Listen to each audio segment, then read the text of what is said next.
ఎట్లా ఉండబోతుంది brother Jubilee hills by elections వస్తూ ఉన్న బీఆర్ఎస్ పార్టీ నుంచి యూత్ లీడర్గా మీరు ఉన్నారు. సో ప్రచారం ఎట్లా సాగుతూ ఉంది? అధికారంలో ఉంది కాంగ్రెస్ పార్టీ కదా, కాంగ్రెస్ పార్టీని మీరు తట్టుకొని గెలవగలుగుతారా? ఎలాంటి తీసుకుంటారు? తట్టుకోవాల్సింది మేము కాదు, మమ్మల్ని చూసి కాంగ్రెస్ వాళ్ళు తట్టుకోవాలి ముఖ్యంగా. ఎందుకంటే దాదాపు 22 నెలలు అవుతుంది. 20 నెలలు చేయని పనిని ఈ 2 నెలల్లో మేము ఏదో చేసేసినాం పీకేసినాం అంటే అది కాదు.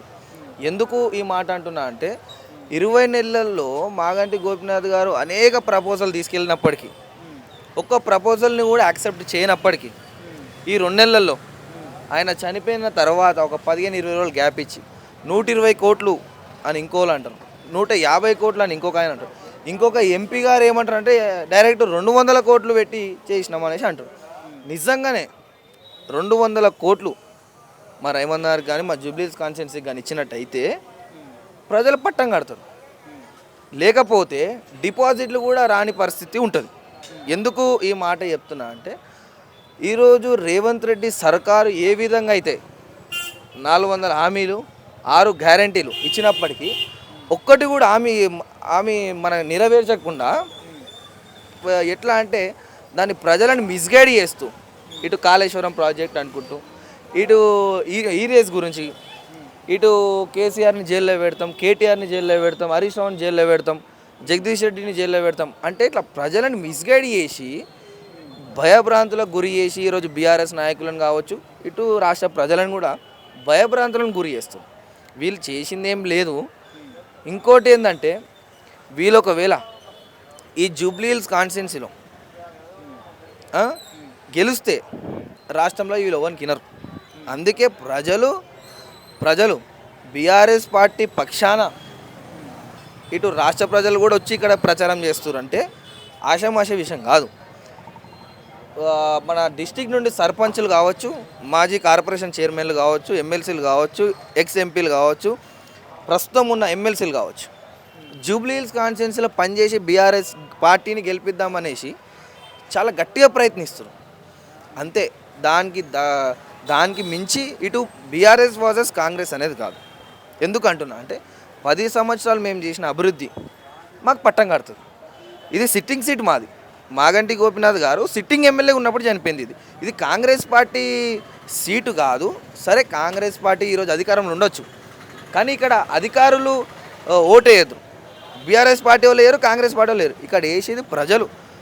దాదాపు 1800 తక్కువ 4 లక్షల మంది ఓటర్లు ఉన్నారు. ఇక్కడ ప్రజలే మొండి చేయి చూపిస్తారని చెప్పేసి ఈ సందర్భంగా తెలియజేస్తున్నాం. ఇక్కడ టికెట్ల విషయంలో కూడా కొంచెం అది జరుగుతుంది. కాంగ్రెస్ పార్టీలో అంజనీ కుమార్ యాదవ్ టికెట్ ఇవ్వలేదని చెప్పి నాకు తలుగుతా ఉన్నాడు. ఎట్లా ఉంది కాంగ్రెస్ క్యాడర్? ఇప్పుడు కాంగ్రెస్ క్యాడర్ ఎట్లా అంటే అన్న, ఇటు ఒక కార్పొరేటర్ ఉన్నారు సిఎన్ రెడ్డి గారు అని చెప్పేసి, ఇక్కడ భవానీ శంకర్ గారు ఉన్నారు. ఇట్లా రకరకాలుగా చూసుకుంటే ఒక 5-6 వర్గాలు ఉన్నాయి. ఈ వర్గాలన్నీ ఎట్లా అంటే ఎవరికి వాళ్ళు టికెట్ రేస్లో ఉండే. నాకు తెలిసిన సమాచారం ఏంటంటే ఇప్పుడు క్యాండిడేట్ ఎవరైనప్పటికీ వాళ్ళకి సపోర్ట్ చేయరు. అంటే మనసులో అంతో ఇంత ఉంటుంది కదా, నాకు టికెట్ రాలేదు నేను ఎందుకు పని చేయాలని. వాళ్ళు ఎట్లా పని చేస్తారు?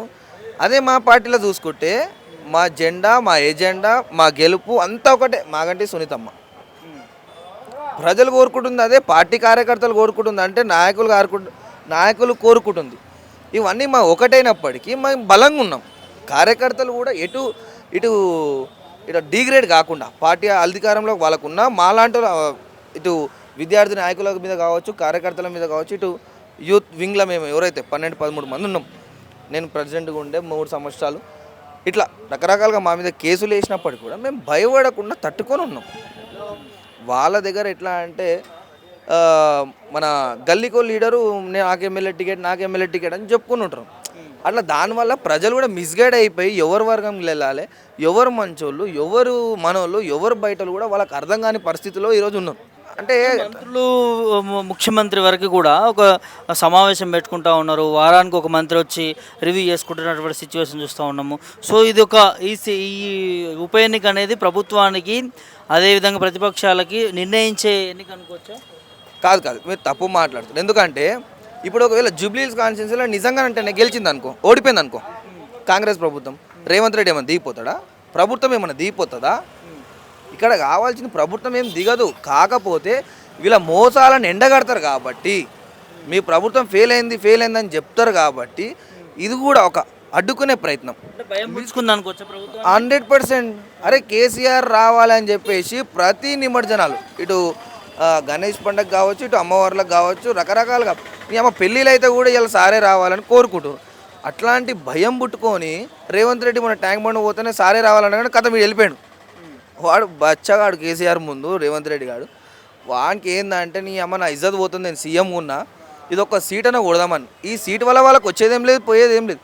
కాకపోతే మనం చేసిన దోపిడీలు దౌర్జన్యాలు అన్నీ ప్రజలు ఎండగడతారని చెప్పి భయంతో ఈరోజు మంత్రులతోని ఇది చేస్తారు తప్ప దానికి మించి ఏం లేదు. ఇంకోటి ఏంది, ఈ పొన్నం ప్రభాకరు మన వివేక్ వీళ్ళు హైదరాబాద్కి సంబంధించిన వాళ్ళ, హైదరాబాద్ ఓటర్సా వీళ్ళంతా కాదు కదా. వాళ్ళని ఎవరైనా గుర్తుపడుతుండేనా మినిస్టర్ ఇవ్వకపోతే? గుర్తుపడుతుండేనా? అదే కేసీఆర్ ముఖం పెట్టుకుంటే నేనైనా సరే గెలుస్తా. 100% చెప్తున్నా బ్రదర్, మజాక్ కాదు. వీళ్ళని కూడా గుర్తుపడతాడు. మేము మా బస్తీలలో తిరుగుతారు, వాళ్ళు ఇట్లా పోతా ఉంటే మేము నమస్తే కూడా చెప్పాం. వాళ్ళు మంత్రుల్లాగా ఉంటారు. వాళ్ళు ఆమె కోతికి కొబ్బరి చిప్పి ఇచ్చినట్టుంది వాళ్ళ చేతులకు, తెలుసా? అరే ఏముంది బ్రదర్, నిజంగా అంటేనే వాళ్ళకి దమ్ముదేరం ఉంటే మంత్రితో నాకు డిబేట్ పెట్టారు, అప్పుడు చెప్తా. ఏం ఆశామాషం కాదు, మేము కూడా 7 సంవత్సరాలు పార్టీలో పనిచేసినాము. లేదు లేదు లేదు 100% లేదు. వాళ్ళు ఏందన్న వాళ్ళ గురించి మాట్లాడితే కాలిపిల్లి నీ టైం వేస్ట్, నా టైం వేస్ట్. ఒక దళిత మంత్రుని పట్టుకొని అవమానించిరు.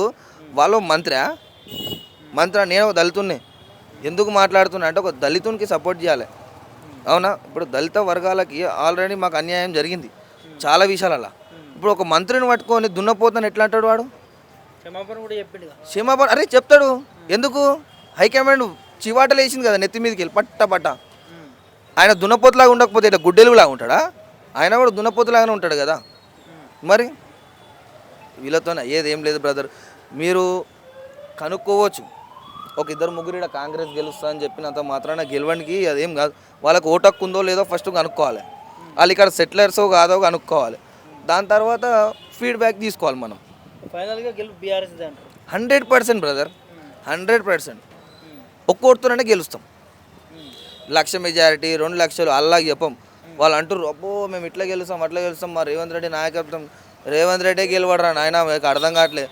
ఇప్పుడు ఒకవేళ పుసుకున్నా కానీ మళ్ళీ ఎలక్షన్ జమ్లీ అంటారు మళ్ళీ. ఒకవేళ పుసుకున్న రేవంత్ రెడ్డి నించున్న గెలవడు, మంత్రులు కూడా లాస్ట్కి సర్పంచ్లాగా కూడా గెలవరు అని చెప్పి సందర్భంగా తెలియజేస్తున్నారు. అంత మంచి జూబ్లీహిల్స్ అయితే టీఆర్ఎస్ అయినా అంతే, ఇంకేం లేదు. ఇక కాంగ్రెస్ అయితే రాదు, లేదు. అధికారం ఉంది, వచ్చి 18 ఏళ్ళు అయింది. ఏమైంది? జూబ్లీహిల్స్కి ఏమన్నా ఇటుక పెట్టిర్రా, ఏమన్నా కట్టిర్రా? ఏమీ లేదు. ఇప్పుడు 2 సంవత్సరాలు, ఇప్పుడు 3 టైంలు గెలిచిండు జూబ్లీహిల్స్లో. ఏమేమి వర్క్ చేయాలో అన్ని వర్క్లు చేసిండు. అందుకోసమే కంపల్సరీగా బీఆర్ఎస్. అంటే టికెట్ మేమే ఇక్కడున్న ఈ నియోజకవర్గం మేమే కైవసం చేసుకుంటాం అంటున్నాడు రేవంత్ రెడ్డి. అంత లేదన్న, బీఆర్ఎస్ కంపల్సరీ 100%. బీజేపీ లేదు, బీఆర్ఎస్. ఎట్లా ఉంది మరి కాంగ్రెస్ ప్రభుత్వ తీరు ఎట్లా చూస్తున్నారు? ఏం లేదన్న, వాళ్ళది 18 ఏళ్ళు అయింది. ఏమన్నా ఏమి గట్టిగా ఏం చేయలేదు ఇప్పటి వరకు. మేము 2 టైంలు చేసినాం, 3 టైంలు చేసినాం.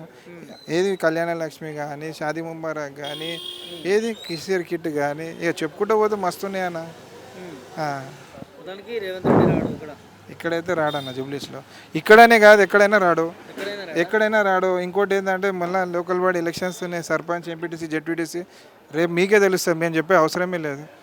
ప్రజల నాడు ఏడుందో ఏం సంగతో మీరే కొంచెం చూస్తే తెలుస్తుంది. మొత్తం కాంగ్రెస్ రాదు, మొత్తం టీఆర్ఎస్. ఆయన అంటాడన్న, మస్తు అంటారు.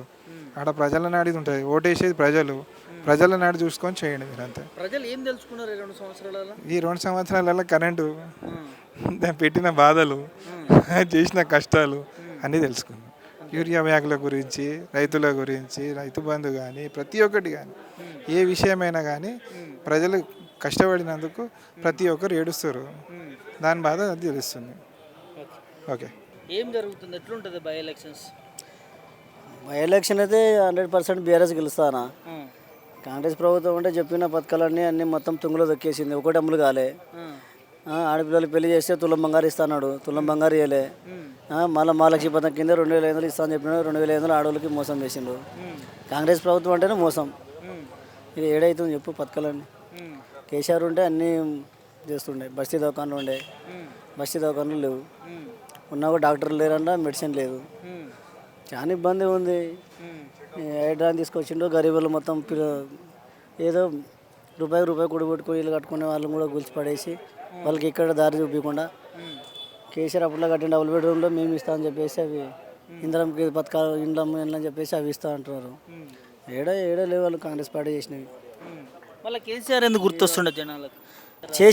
కేసీఆర్ చేసిన పనులు అట్లా ఉన్నాయి, కేసీఆర్ చేసిన పథకాలు అట్లా ఉన్నాయి. ఏం చేయలేదు కేసీఆర్, అన్నీ చేసిండు కేసీఆర్. ఏం చేయలే, గరీబులను కడుపులో పెట్టుకొని చూసుకుండు కేసీఆర్. ఈయన గరీబుల్ని బయట పెట్టేసి ఏడిపిస్తున్నాడు రేవంత్ రెడ్డి. ఇవాళ గ్రేటర్ హైదరాబాద్లో దగ్గర 1 కోటి మంది పైన జనాభా ఉన్నారు. జిహెచ్ఎంసీ వ్యవస్థ ఎట్లుందంటే అసలు ఏది అడిగినా ఏం లేదు అసలు. కాంగ్రెస్ 100% గెలవదు, కంపల్సరీ 100% బీఆర్ఎస్ గెలుస్తుంది. అది కూడా గ్యారంటీ పక్కా. 101% బీఆర్ఎస్ఏ గెలుపు అండి. సునీత మేడందే గెలుపు ఉంటుంది. ఇంకా అంతే. ఇంకా చెప్పండి. ప్రభుత్వంలో కాంగ్రెస్ ఉన్నది, వాళ్ళు గ్యారెంటీలు ఇచ్చినామని చెప్తున్నారు. ఎక్కడ ఇచ్చారండి? ఇక్కడ మీకు కనపడుతూనే ఉంది కదా, చూస్తున్నారు కదా. 6 హామీ గ్యారంటీలు అన్నారు, అవి ఇవ్వలేదు. బస్ ఫ్రీ ఒక్కటి పెట్టిండ్రు, అది కూడా కొట్టుకొని వస్తున్నారు జనాలు. ఇబ్బందిగా ఫీల్ అవుతున్నారు. ఇంకేందండి చెప్పండి. ఇంకా నవీన్ యాదవ్ ఏముండదండి, మేడందే గెలుపు అయితే మేడం. చూడండి మాట్లాడు. నవీన్ యాదవ్ గారు అంటున్నారు కానీ కాకపోతే మా గోపన్న గారు ప్రతి ఒక్క ఇంటికి వచ్చి మా కుటుంబ సభ్యులలాగా తీర్చిదిద్దారండి.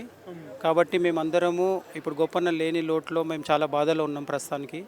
కాకపోతే ఇప్పుడు జూబ్లీహిల్స్ నియోజకవర్గం ఉంది, ఇది ఒక చాలా గోల్డెన్లా నడుస్తుంది సీట్. దీనికోసం చాలామంది పోటీ చేస్తున్నారు.